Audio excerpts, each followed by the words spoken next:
Nature égale futur. Des champignons guérisseurs. Pourquoi les forêts ne produisent-elles pas de déchets? Comment se fait-il que tous ces débris de branches et de feuilles se recyclent en permanence? Ce sont les organismes présents dans la litière des sols qui le permettent, comme les vers, les insectes et les champignons. On compte ainsi des milliers d'espèces de champignons dans le monde. Cette ferme est une ferme un peu différente des autres parce que nous ne cultivons pas des légumes ou des fruits. Nous cultivons des champignons dans un but de dépollution des sols. Les champignons en forêt recyclent la matière sur elle-même et transforment cette matière morte en nutriments à nouveau admissibles par les plantes. C'est exactement ce que nous essayons de faire dans Polypop. Ce qui est remarquable chez les champignons, c'est presque tout. Ils sont capables de faire en forêt ce que nous, les hommes, nous avons grand peine à réaliser dans nos sociétés humaines. Recycler la matière sur elle-même et faire des tas d'autres choses qui permettent aux écosystèmes de se développer et de vivre de façon pérenne et durable. Ce qu'on voit, le champignon, ce n'est que le fruit. En fait, il y a un réseau mycélien dans le sol qui est gigantesque, qui a des propriétés qui sont extraordinaires, dont certaines peuvent être utilisées à des fins de dépollution.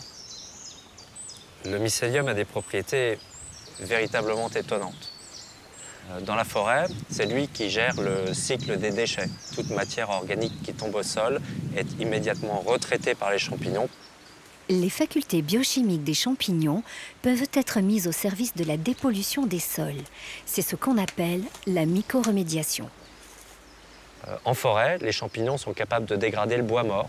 Eh bien, cette faculté, on peut l'utiliser pour que les champignons dégradent des hydrocarbures, c'est-à-dire des produits pétroliers. Ce que nous faisons, c'est que nous utilisons des déchets agricoles par exemple, et nous y incorporons le mycélium. Il transforme ces déchets en une matrice, qu'on appelle un substrat. Nous amenons ensuite ce substrat sur un site pollué, et le champignon qui est dans le substrat va pouvoir coloniser le milieu pollué et faire son travail de dépollution.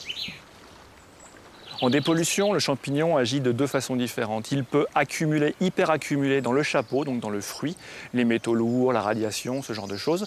Ou alors le mycélium en lui-même, donc ce réseau dans le sol, peut casser les longues molécules carbonées qui sont par exemple les hydrocarbures lorsqu'elles sont produites par les humains. Alors les résultats de nos recherches sont enthousiasmants, puisque les résultats que nous avons eus en laboratoire permettant de vérifier que les champignons sont capables de dépolluer les sols, eh bien, ces hypothèses se sont confirmées sur site, dans des conditions de chantier. Le deuxième résultat est un résultat écologique. Ces terres ne sont pas uniquement nettoyées, mais elles sont aussi nourries par ces champignons qui vont rester dedans une fois leur travail achevé. Travailler avec le vivant directement induit une collaboration avec lui. On n'exploite pas les champignons, on travaille avec eux. Il faut beaucoup d'humilité pour arriver à ce résultat, pour comprendre comment fonctionne la forêt au lieu de savoir comment on va l'exploiter. On a encore beaucoup à apprendre des champignons, essentiellement parce que le travail d'identification qui a été fait jusqu'à présent a permis de sélectionner 70 000 espèces, souches de champignons. On estime qu'il y en aurait entre 1 et 4 millions.